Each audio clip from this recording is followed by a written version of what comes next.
potential risk that you have to assess. Welcome to Aeronautical Decision Making. Let me show you something more interesting. Do you know approximately 80% of aircraft accidents are due to human factors? Do you remember the Tenerife airport disaster which happened on 27th March 1977? Decision making, okay?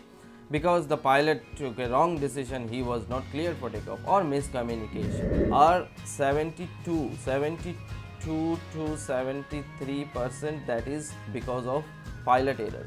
Whether we have around 18%, other personal terrain, power plant, airframe.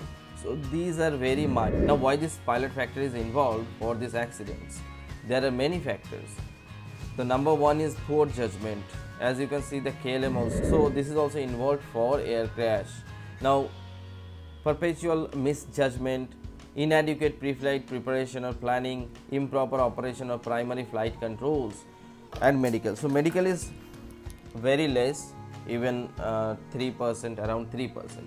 But you have seen the poor judgment, diverted attention, then other factors which are involved for this pilot error. In this course, we will be learning about aeronautical decision making.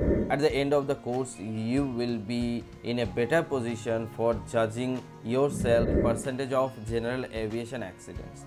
Now, general aviation accidents that happens in different phases of flight. Okay, on ground roll, it is 3 to 3.5% only on ground roll. When the aircraft takes off and on climb phase, the flight time is 2%, but the percentage of accidents are 23.4%. The flight time is 83%. So most of the time the aircraft is in cruise, but no accidents, not a major accidents are happening at that time. Even for descent, you will be knowing how to identify hazards, what is hazard and how to identify that. Then that hazard, how is it involved for your risk? How much time do I have so that I can analyze the situation? If you have an emergency, if you are flying a single engine set, so I hope you join the course.